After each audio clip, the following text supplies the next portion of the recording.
been in the diesel business, of course, in Europe and in other markets for many, many years.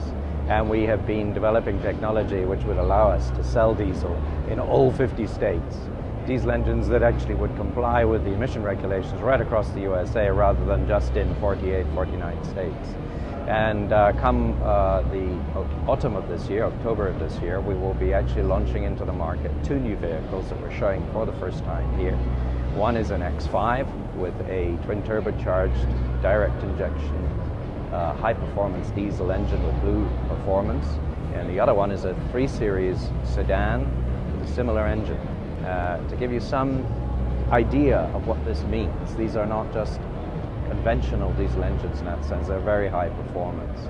And if you imagine a 3 Series sedan, which is an agile car of relatively small dimensions, equipped with an engine which gives you the same torque as our 6-liter V12 in our 7 Series at under 2,000 revs, you can imagine what this means in terms of performance and acceleration onto the freeway, whether you're in Los Angeles or you're in New York. Or indeed, if you're on a long run, you're going to get at least 10-15% more range from the same tank size. So we're very excited. I mean, diesel has been doing a tremendous job for us in Europe. Some markets we sell as many as 70% of our production in diesel form. Here in the United States, it's going to be some substantial period of time before you see a percentage anything approaching that.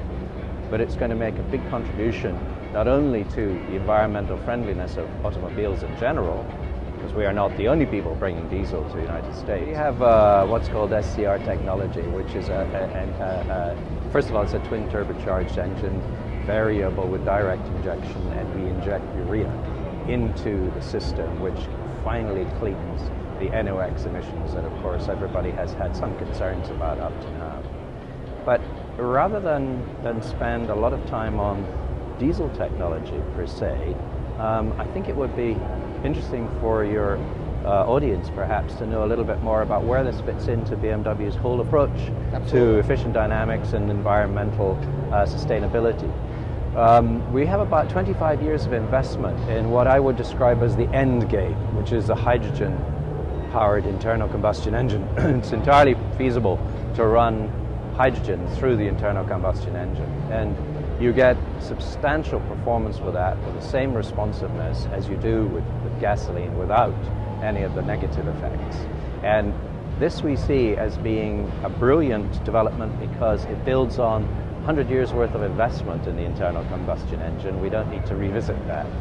And as we all know, eventually we will be able to produce hydrogen purely from solar power and water, so it's sustainable in the long term. We have some of those cars running. They are production cars. We've deliberately put them through the normal production process and they're now running in the market with customers, potential customers, getting experience. We know we're a long way away from being able to bring those to market for the consumer at an affordable price, and indeed we're a long way away from an infrastructure that will support that. We will set our prices much later in the year, but I mean it's fair to say that they will be more expensive than the gasoline engines. It depends on the performance, the power, and it depends on how you relate it. Do you relate it to a gasoline engine of the same capacity, or do you relate it to a smaller gasoline engine? But in general terms, you can imagine a price premium. It's a step-by-step process, I gather. And actually, we're all learning. It's a really exciting time. We're all learning whether we're talking about diesel, biodiesel, sophisticated gasoline engines, whether you're talking about hydrogen, automatic stop-start. All of these things are a great learning process.